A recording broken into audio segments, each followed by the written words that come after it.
Hey everybody, it is Hannah here with a quick post-draft rundown video for League of Super Shitposters Draft League.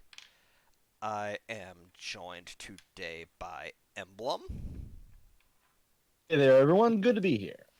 and we are just going to real quick do a rundown of the draft and sort of see where everybody stands going into week one.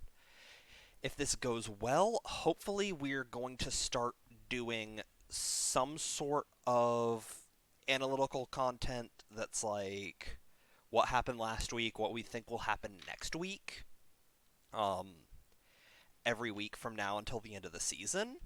Um, so look forward to that. This week we're mostly going to be talking about the draft just because we have so many new coaches in the league that we can't really predict how any particular battles are going to go. So, yeah. Um so why don't we get right into it? So, the theme for this season is double trouble. Everybody has two coaches on their team. Every team has 18 Pokemon. Every team has to bring 12 of those 18. 6 on the first coach's team and 6 on the second coach's team. So, Emblem, why don't you run down real quick what your thoughts are as to like what's going to make teams succeed or fail this season? All right.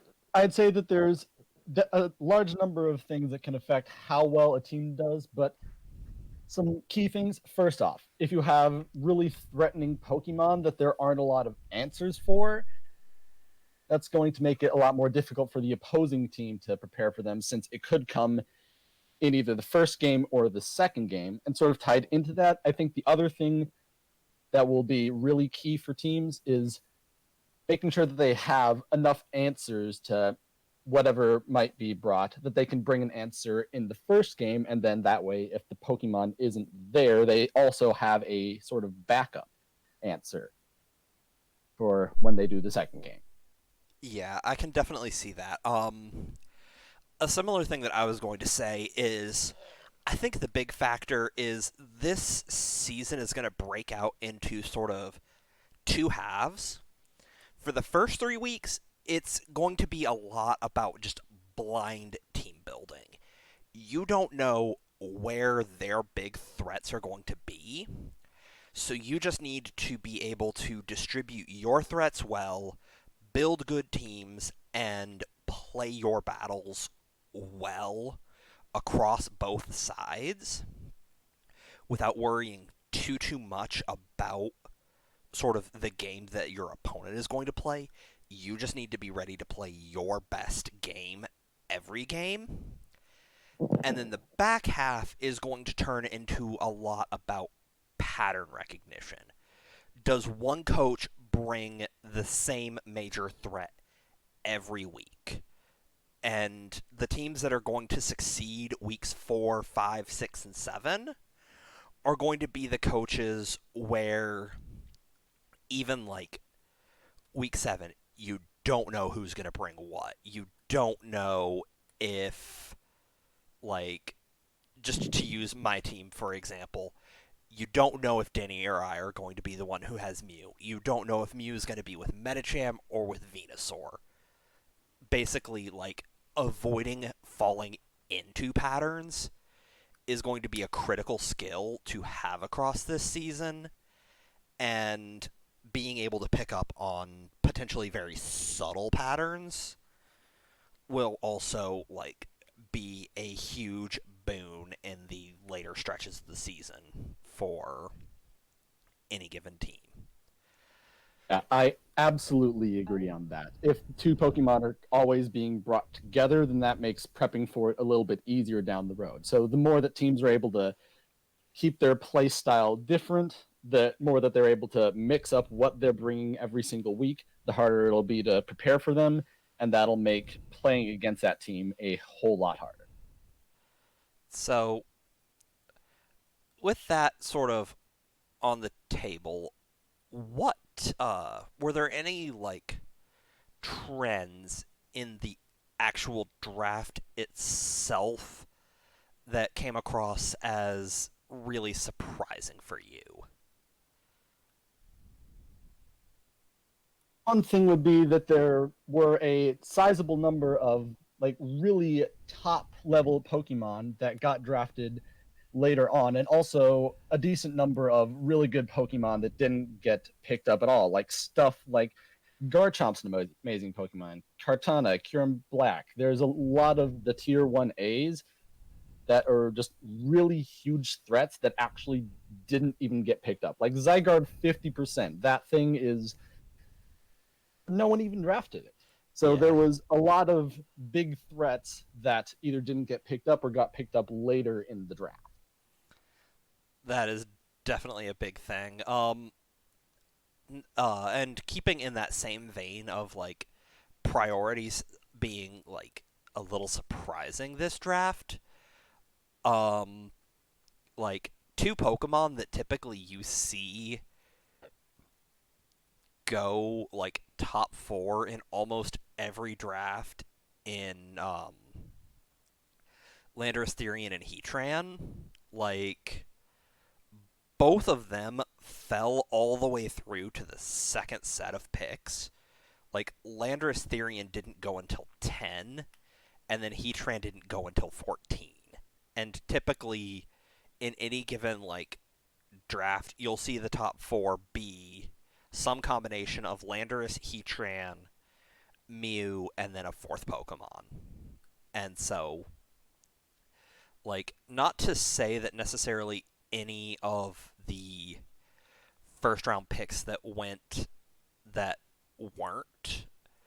those particular four were by any stretch of the imagination wrong, but just it is definitely very surprising to see sort of that much value get that deep into the draft.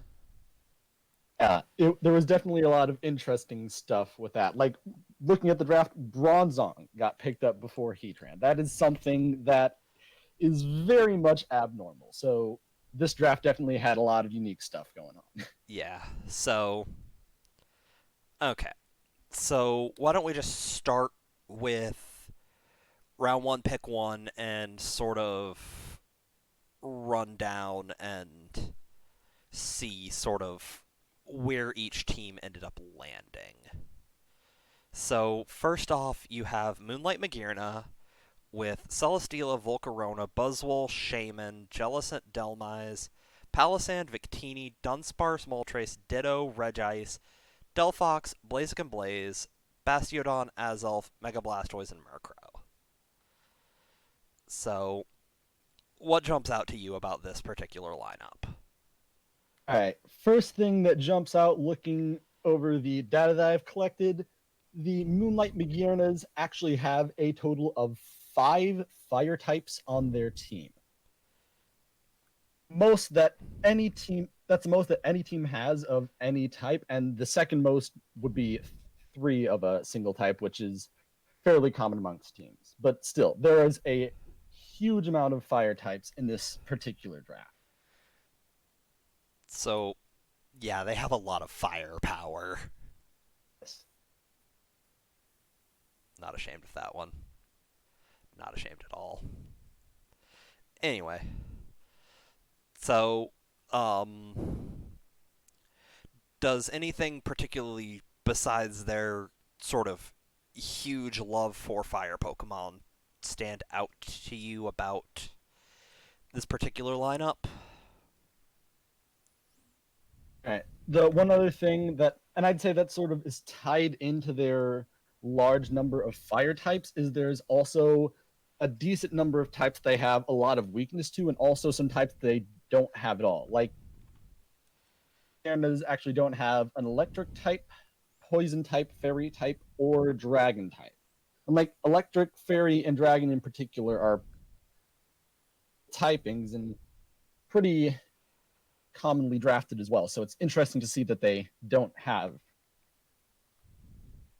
Yeah, that is definitely an interesting trend, and one thing that sort of stands out to me is they have very little in the way of ability to remove hazards that doesn't also take a decent chunk from hazards. Like, in their lineup, they have three Pokemon that can take neutral or lower from Stealth Rocks, and then come in and clear the rocks in Blaziken, Blastoise, and Dhelmise. Everything else, um, they have a lot of rock weak Pokemon, and um, so that's definitely going to be something to sort of see about, like, how do they sort of make the most out of the, like, strengths that being able to just overload on one particular type of threat. Um, how do they sort of make use of that strength versus how do they sort of minimize the weakness of opponent clicks turn one stealth rocks, and even if they trade a Pokemon for it, that can actually, in several game states, that's actually a really advantageous trade. Because, yeah, you go down 6v5, but you bump off a quarter of everything except the lead's HP bar. And you make pivoting so much harder. So, basically, how do they sort of play around that balance? Yeah, So, I think, yeah, I agree that how they deal with stealth rocks and then also how they deal with rock types in general is going to be pretty key for them because rock type is the biggest weakness that their team has. They've got six mons weak to it and only two that resist in Bastiodon and Palisand. However, they do also have a number of Pokemon that, while hit neutrally by rock type moves, are able to hit rock types super effectively. Seeing how they clear away rocks and also how they clear away rock types is going to be very important for this team. yeah, that is definitely going to be something that will be a major sort of point to watch for them. So, gonna go ahead and move on to actually my team next. We had the second pick in the Tamawa Twash Pandas. Um, so we had Mew, Mega Venusaur, Silvally, Empoleon, Entei, Umbreon, Drampa, Slurpuff, Gourgeist, Mega Medicham, Lycanroc Duskform, Golisopod, Typhlosion, Masquerain, Buffalant. I I always call him Buffafro.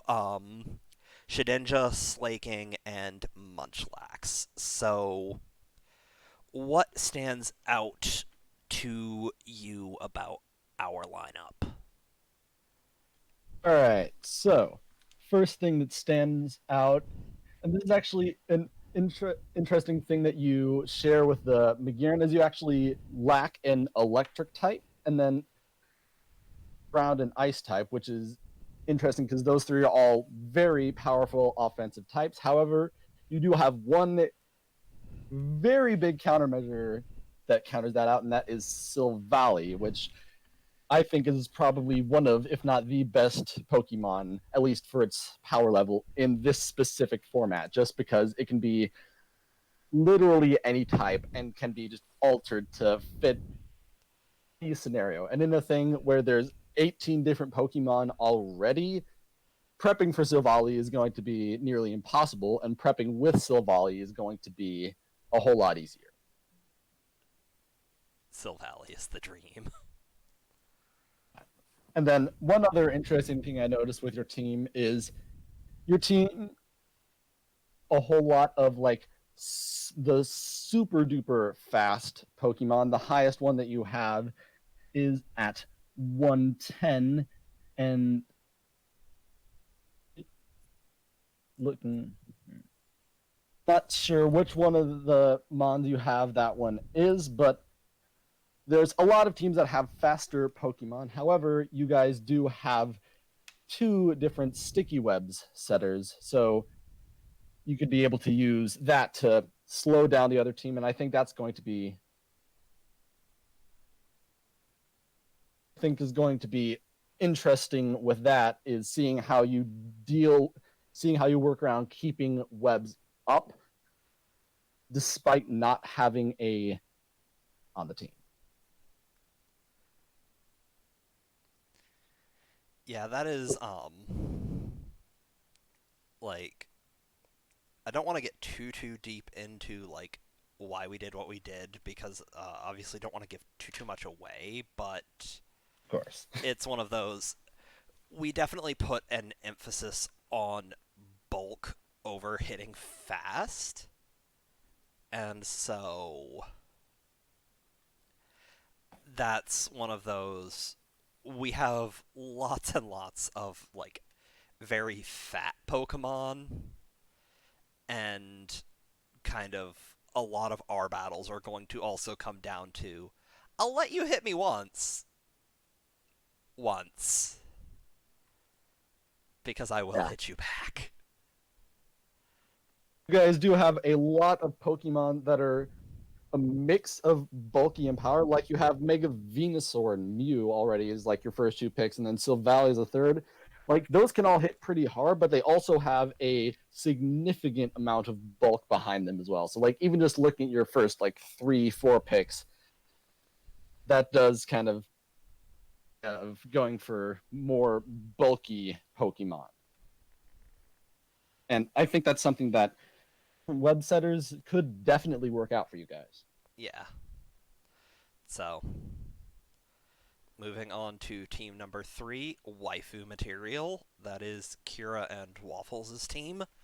They have Mega Lopunny, Heatran, Alola Ninetales, Latias, Galvantula, Kyurem Decidueye, Primarina Crocodile, Golbat Gallade, Gardevoir Whiscash, Ferroseed, Rotom Frost, Quillfish Pyroar, and Regigigas. So, what do you make of this particular lineup? All right. Yeah. So looking at this team, they actually have a fairly balanced team. The only type that they're lacking is the rock type. Only type where they have more Pokemon weak to it than resistances. Although even with that, they have 5 different Pokemon that resist rock type moves. So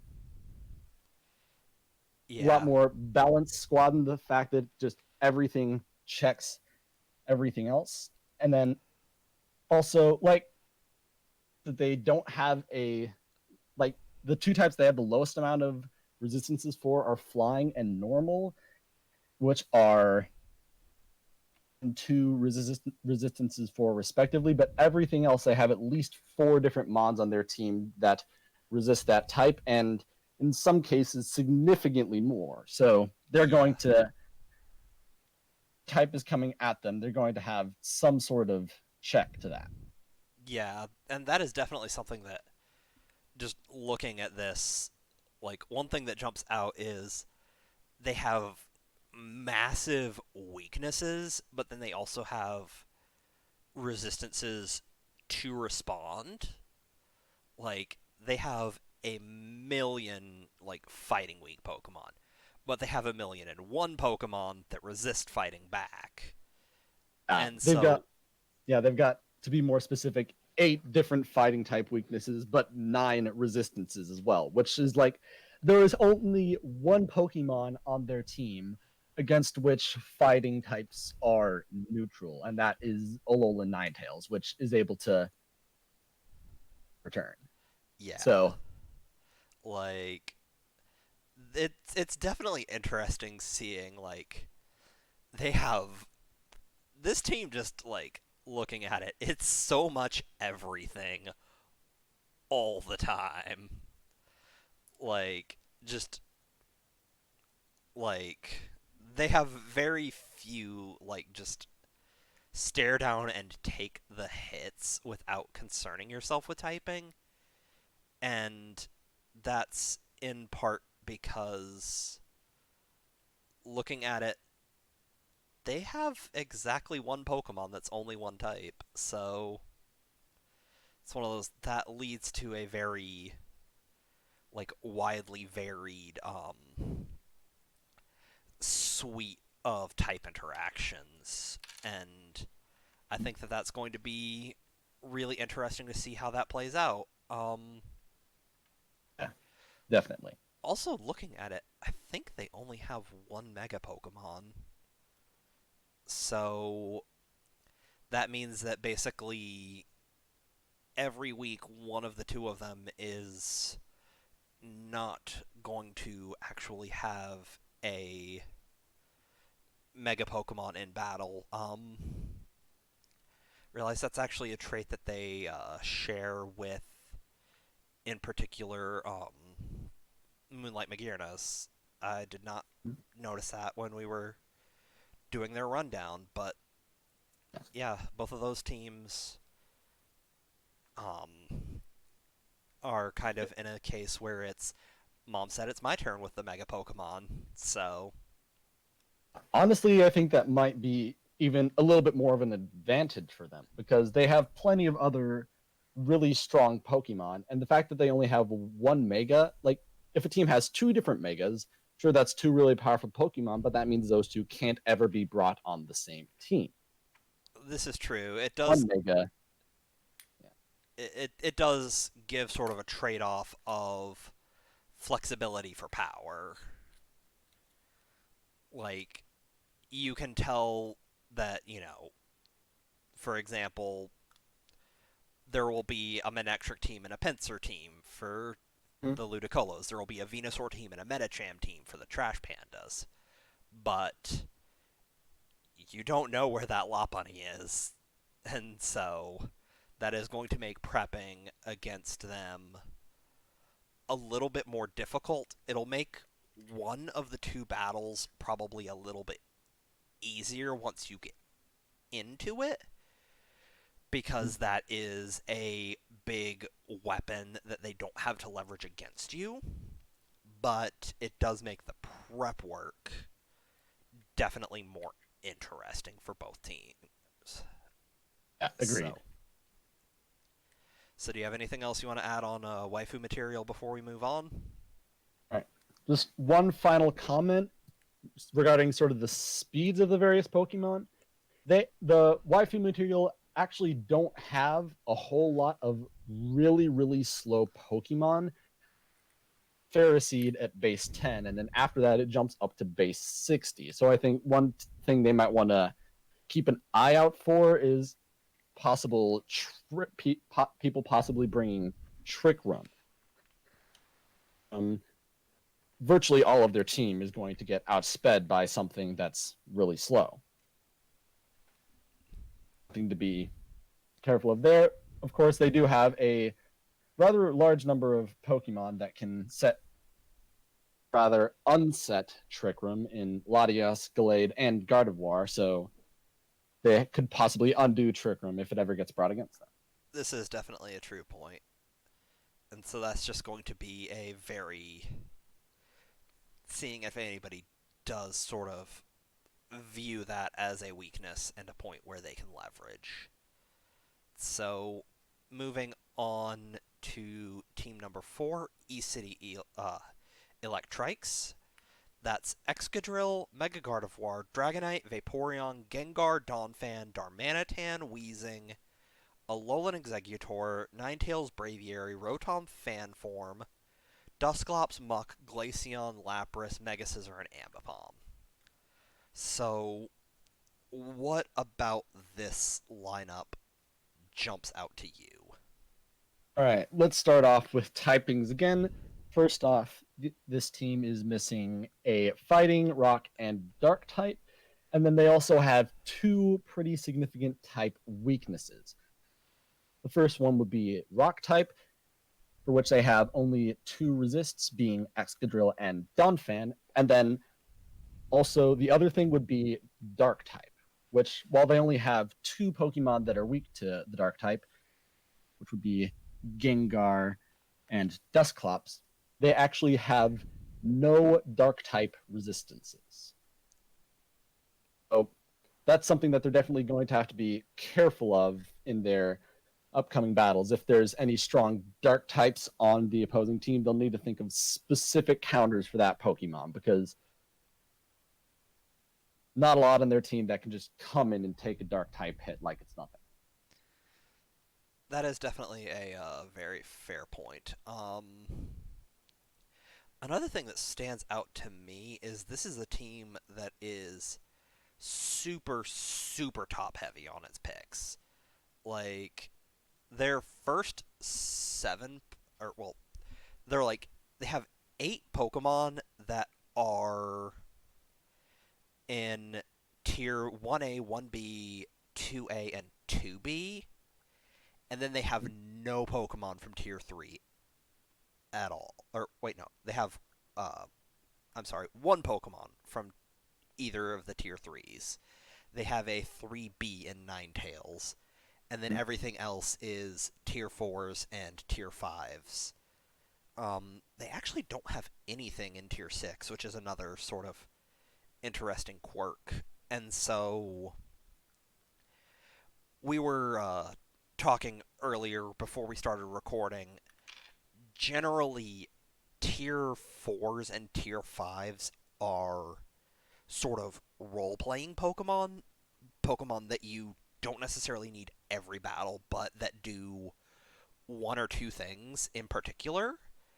And so they are going to have to lean really, really heavily into their sort of tier 4s and tier 5s and rotate through them in a really intelligent manner and sort of find the niches where they can sort of leverage their Pokemon that have clear, like, weaknesses that offset their clear strengths.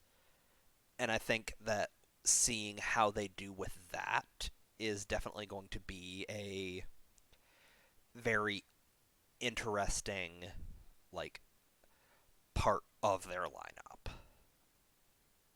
Yeah, absolutely agreeing on that.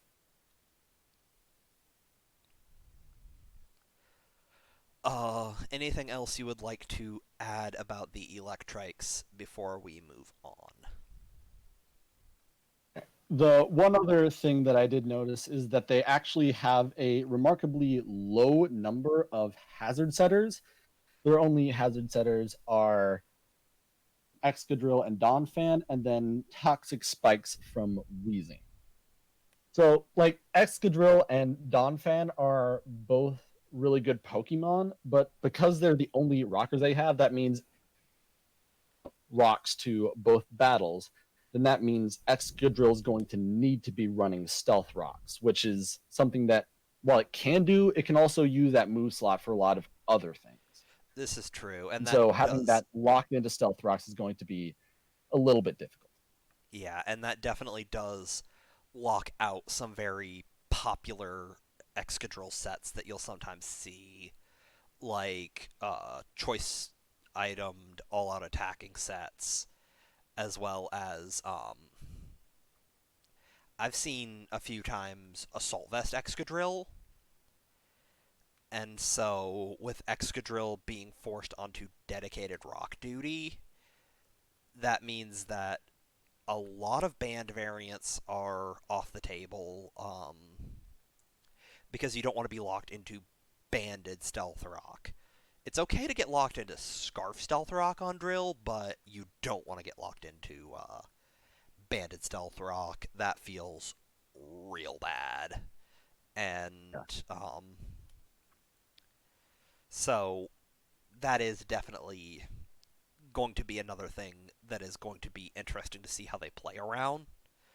The fact that if they want to have Stealth Rocks every battle, one of them has to have Excadrill, one of them has to have Donphan, and both of those Pokemon have to carry Stealth Rocks. So that's definitely an interesting, interesting thing. Um, Next up is your lineup. the Lilycove Ludicolo's. That's Jirachi, Hydreigon, Megapincer, Nihilego, Megamanectric, Sylveon, Incineroar, Quagsire, Alolan Sandslash, Mismagius, Chestnut, Alolan Raticate, Claydol, Leavanny, Arbok, Rotom Wash, Archeops, and Type Null. Um, so one thing that you always bring up is as far as typings go, this is, I think, the first team in the league that we have seen that has at least one of everything, and you only have one type in which you only have three, and that's dark types. Um, a good balance of weaknesses and resistances. The only type that I'm seeing where you have more things that are weak to one type than another is ice, which dedicated ice types can sometimes be defensive liabilities, so that can definitely be a place that you don't have to worry quite so much. But obviously, Ice Beam is one of the most popular sort of flex slot moves. Um,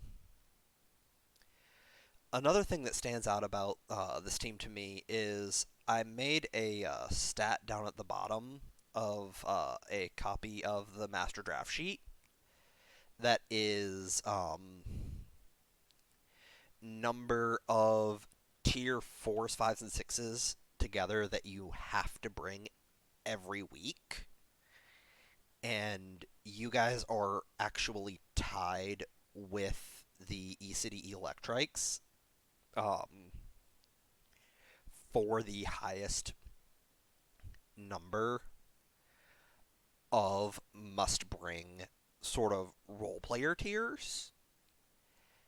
And so, very similarly to the Electrics, or the Electrics, it's going to be interesting to sort of see how you guys play around that particular sort of restriction in your building that you need to be able to bring some of your sort of more role playing Pokemon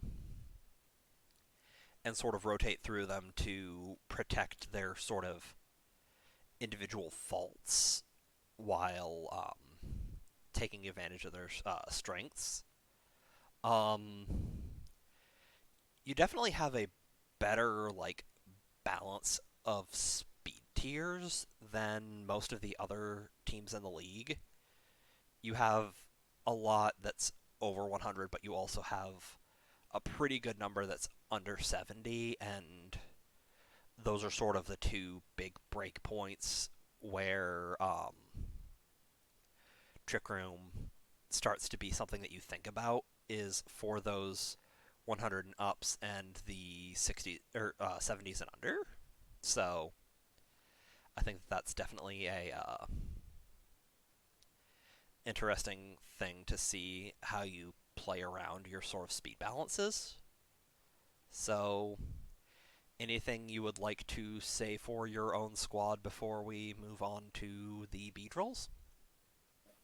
Sort of like on the first topic that you discussed, like when me and Lily were building the team, like one of the things that I like to always do when team building, I have at least something to cover anything, which is why I made sure to get a single type and a decent number of checks and answers to every possible attacking type.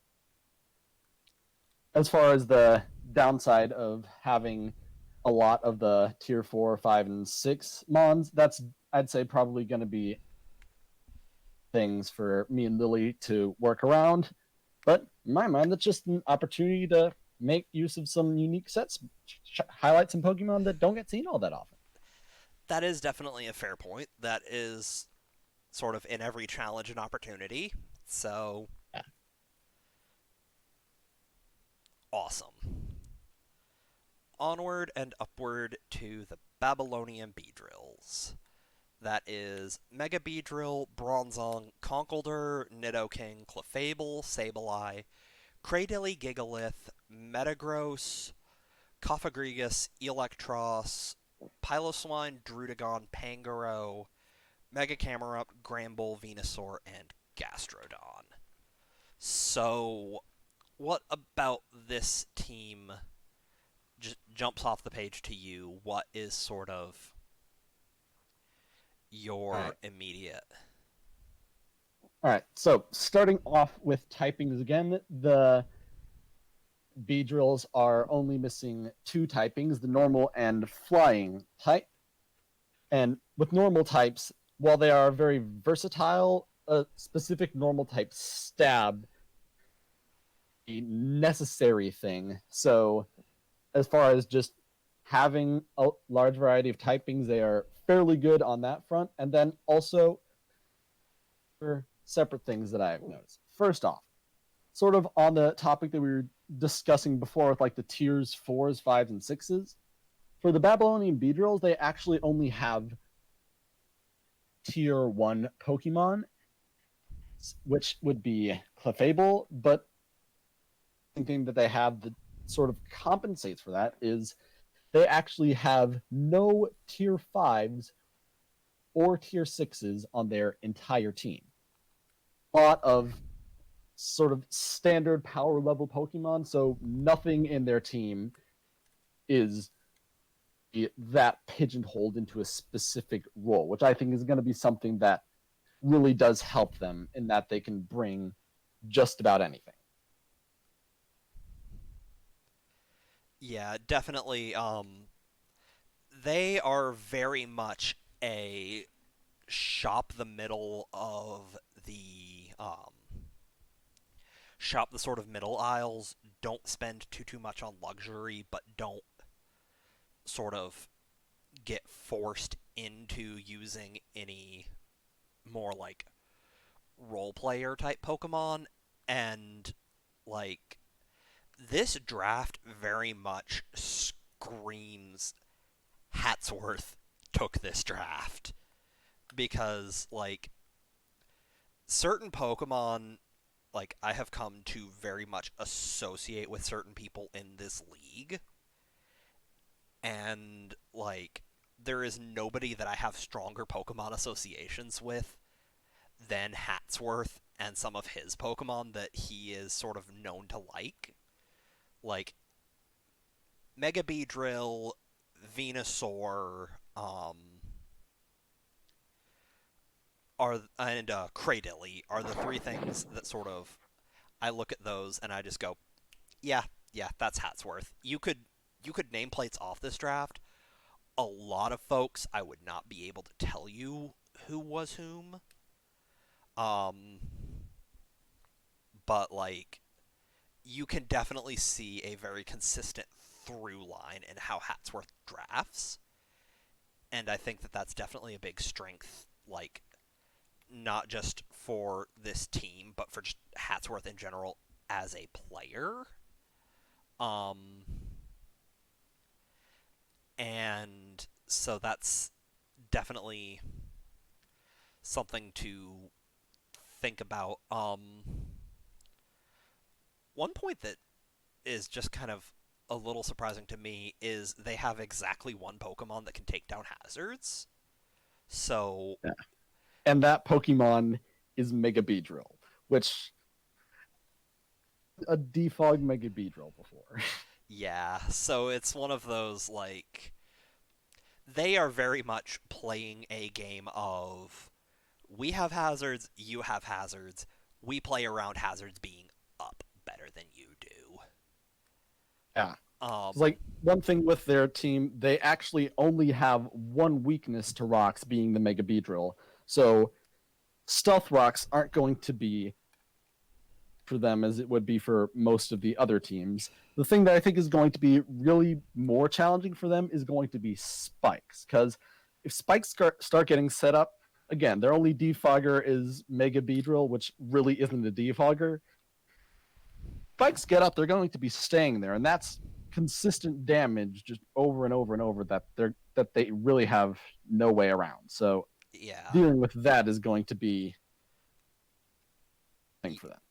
yeah, and the other thing that I think is going to be interesting is seeing how they sort of leverage their flexibility of every Pokemon being a viable bring against sort of the fact that very really none of their Pokemon just come in and straight up out muscle you on I am just that good of a Pokemon that it doesn't matter what the matchup is, it doesn't matter what the setup is when I come in, I can come in and force an impact. Like the only Like poke the only oh, yeah, the only two Pokemon that they really have that can do that are Mega Beedrill and I'd say Conkeldurr as well. So yeah, I would argue that Clefable can come in and also sort of pick up like just off of its ability to like bulk up and sort of be big and be a sponge and sort of just eat things that Clefable can sometimes take over games. But yeah, it's definitely going to be interesting to see how they sort of um, use their flexibility to like really be the tipping point and the fact that this is definitely a team that has to have you beaten before lead selections to really have like its best chance of winning. yeah. If the game is neutral going into lead select, I think that the Beedrill are definitely going to have some games where they struggle. All right. One more thing that one more comment I want to make on the Beedrills. Their speed tiers that they have are they're like their fastest Pokemon, Mega Beedrill, base 145, is one of the fastest Pokemon out there. So it's going to outspeed almost anything. But their next fastest Mon is base 85. So they have a lot of very slow Pokemon. Which they do have two Trick Room setters in Bronzong and Cofagrigus. So if they can use those to set up Trick Room, then their team is going to be extraordinarily scary and is going to outspeed just about anything. But by the same token, outside of Trick Room, there's going to be a lot of things outspeeding almost anything. And then as a result of that, some things like some base 100 speed Pokemon are going to be able to run a lot more bulk than they normally would, just because there's nothing else in that general speed area. Yeah, like a lot of teams can just max bulk their base 100s, and it's one of those you're never catching Beedrill. But at the same time, all those base 80s and base, you know, down from there are never catching you. So Mhm. that is definitely going to be an interesting sort of point to see how they play around that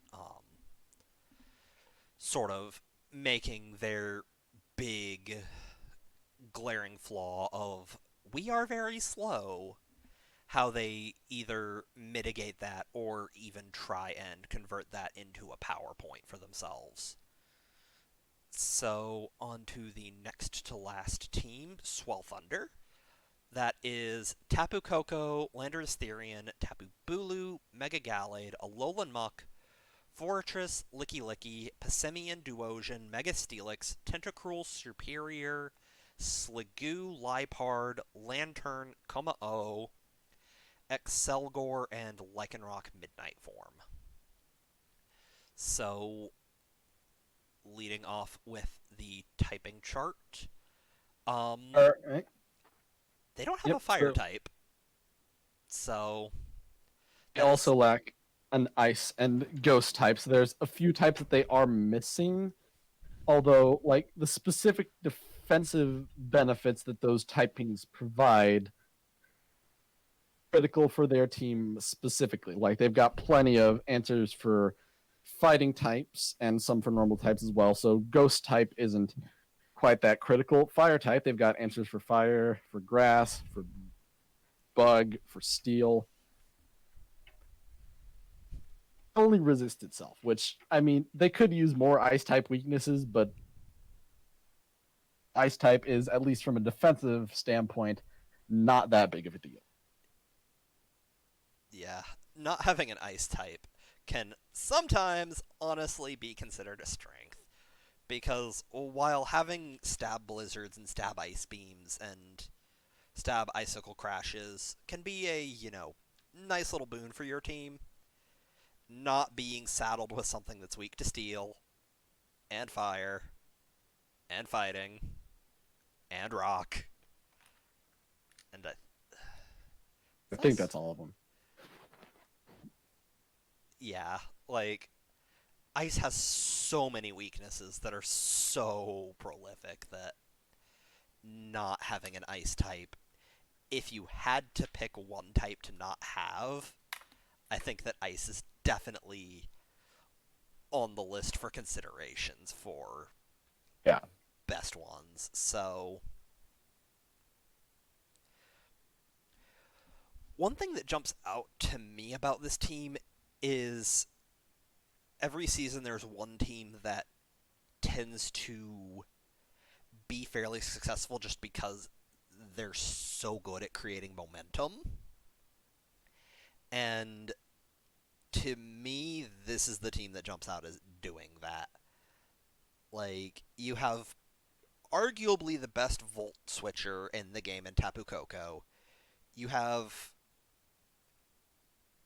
in terms of raw Pokemon that you're getting, the best U-turner in the game in Landorus Therian. There are Yeah. probably other Pokemon that U-turn better than Landorus specifically uses U-turn, but in terms of just if you show me all the Pokemon that get U-turn and say pick the best Pokemon regardless of their U-turning ability, Landorus Therian just stands there and goes, sup. It is a very good Pokemon to have, one of the best that is in the entire game. So definitely having that on the team.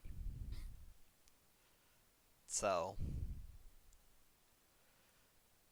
like, and just looking at their options, they also have a lot in the way of priority attacks. Um, that is definitely something that also sort of on sort of building a team that is focused around momentum.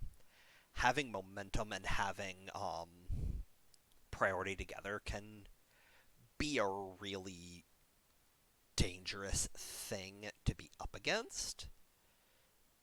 Yeah. And so I definitely think that this is going to be a fun team to watch how they play around sort of what they're doing.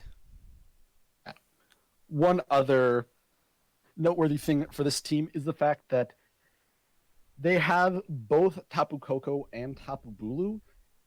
For the other two Tapus, Feeny is banned, or well, Lele is banned, and no one picked up Feeny. So the terrain is always going to be exactly what the Swell Thunder wants it to be. Yes, that is definitely another like strength for them is they have 100% say in um in terrain wars. In fact, it's really not even that they fight terrain wars so much as they have absolute terrain authority. Yeah, because there's no one to fight a terrain war against. The only other Tapu out there is Feeny, and that's undrafted. Yeah, So that is definitely going to be a thing to watch for them.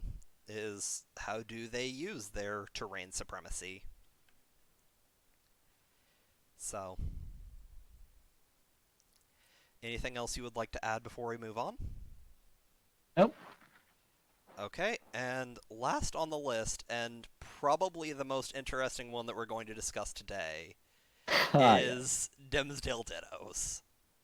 Right. Yeah. So So, this lineup is Tyranitar, Landorus Incarnate, uh, Mega Charizard Y, Palpitoad, Mega Swampert, Dragalge, Scizor, Florges, Tornadus Therian, Base Form Rotom, Abomasnow, Beartick, Ludicolo, Stoutland, Torkoal, Victreebel, Frogadier, and Cast Form. So, rather than starting at types, I'm going to ask this question. What about the Dimsdale Dittos stands out to you?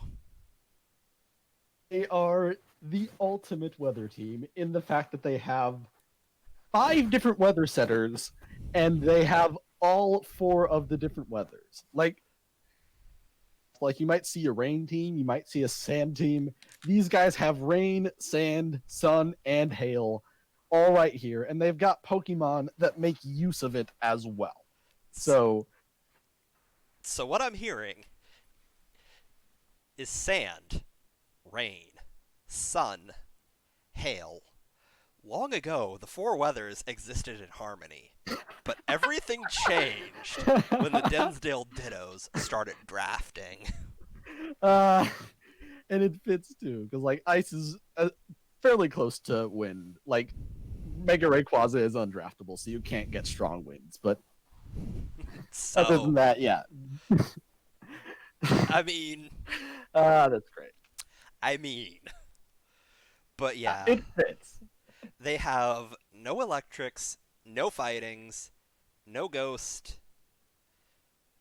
Wait, do they have a ghost? Oh, they do have a ghost. It's they Yeah, have no yeah, psychics. and then also no dragons as well. But the one thing I find interesting is, despite missing 4 different types, they've actually covered their weaknesses. The only type where they have a super significant weakness is the rock type, where they have 5 weaknesses and only 1 resist. Else, either their numbers of weaknesses and resists are fairly close to each other, or they just have large enough of an amount of resists that that type is not going to be a threat to them at all. So this is this is definitely going to be an interesting team to watch. With the whoops, let's fix that real quick. With the lineup that they have, though, one thing that stands out is um, it's going to be very difficult for them to bring a lineup each week that isn't 2 different weathers together. Um, and I haven't done the exact combinations in my head, but it's very nearly impossible for them to be able to only bring one weather apiece to both battles. And so, while they're going to have relative weather superiority, not quite as dominant as what Swell Thunder are going to have over terrain, but they do have a pretty dominant control over the weather. I think that also potentially presents a problem circumstance for them sometimes, just because of the fact that sometimes they might find themselves in a situation where they're forced to play in a weather that they don't want to be, just by a setter basically getting knocked out before it's partnered abuser can sort of take advantage. Like, for example, this team might struggle if they bring Politoed Swampert and Abomasnow, and turn one Toad goes down. Now you're stuck with Mega Swampert and Hail, and that's not a situation anybody wants to be caught in. Yeah, Or likewise, if they try and do Sun and Hail together, nobody wants to be the Beartic that's stuck under sand or stuck under Sun. Like yeah, Beartic and Sun is living his worst life. yeah. Really, with the Dimsdale Dittos, this is a team that is going to live and die by its weather. Yeah, and specifically, they are going to either succeed or fail almost entirely on being able to do have the weather be what they want it to be. Because it's one of those, the weather will be what they make it. The question is, are they going to be able to create situations where what they make it and what they want it to be are sort of aligned at all times? Yeah, I agree. The Dittos are going to need to be very careful with their weather setters to make sure that they don't lose a weather that they want and to make sure that they don't get stuck with a weather that they don't want. Yeah. So, that's definitely going to be sort of the fun part of their team to watch. Also, the fact that this is the ultimate, like, time to shine team for cast form. Oh yeah, because I mean, it cast form, its entire gimmick is based around weather, and here you have a team with all of the possible weathers. So, in that cast form makes sense on. Like, this is very much a let's use all the colors. Yeah. So, okay. So, with that, that is the end of the actual, like, draft rundown. So, I just have two questions for you.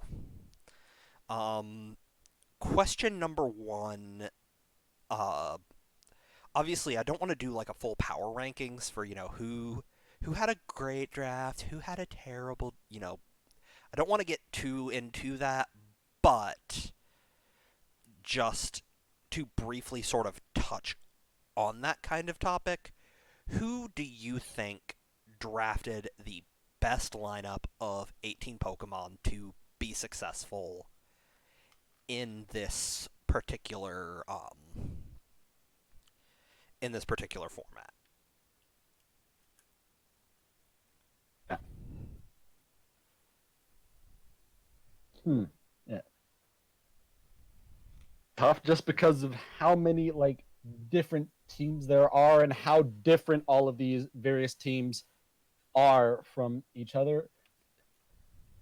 I'm going to have to say the team that I think has the most potential at the very least is the Dimsdale Dittos because like while it all could absolutely fail, the amount of potential that it has is also like it's going to be a very scary team to deal with. That's that's definitely a fair assessment, and to sort of tie back to a point we made earlier, one of the key points in this is going to be flexibility and being able to sort of play from blind. And playing from blind, Dimsdale Dittos easily has, like, perhaps the strongest lineup. That said, they do also, or I guess are also one of the few teams that sort of paint a very specific target on their back of how to prep against them. And that's just by bringing things that innately answer all weathers, like for example Cloud9 Pokemon. Um, I think for my answer, I'm gonna go with the Swell Thunder are probably the draft that I think is going to be sort of the strongest place to execute on. They have just so much power in their like raw momentum core. They have ways to generate momentum out of nowhere. They have things that just absolutely smash you while you're trying to recover from how fast they are cycling through things. And so I think that that is definitely going to be a team that has a lot of sort of things to watch out for. Um, and the other question that I wanted to ask, I think we're going to both have the same answer on this one.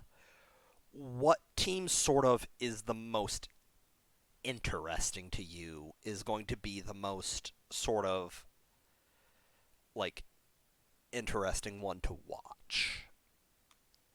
This one honestly is barely even a question. Like we have 7 standard draft teams, and then we have the quadruple weather. Yeah. So why don't we take that the given the premise, the answer is very obvious. Both of us agree.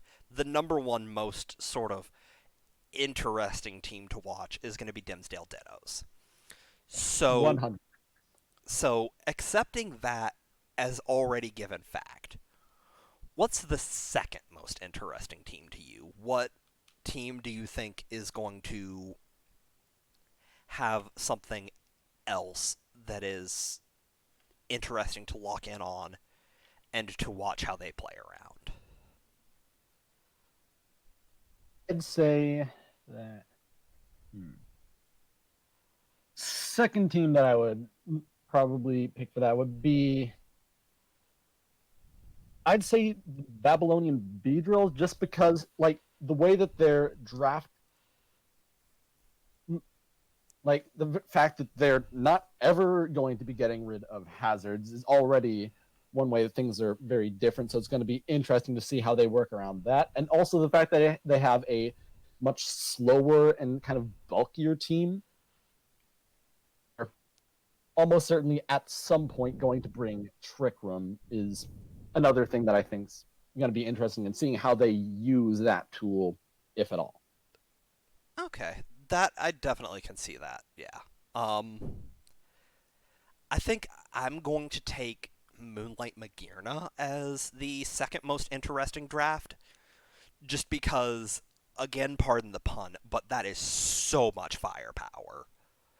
Like, even excluding their like smash you in the face with just how much fire they are using, like they're also bringing some pretty, big like well actually really they only have one other big attacker in Buzzwole, but like just They do have some other really threatening Pokemon as well, yeah. like the more sort of bulky kind of threats, like Shaman and Blastoise and Celesteela. Like they're bulky, but they can hit you really hard. Yeah, they can hit pretty hard, but it's one of those just seeing how they are going to take advantage of just keep pounding away at you until eventually everything is weak to fire.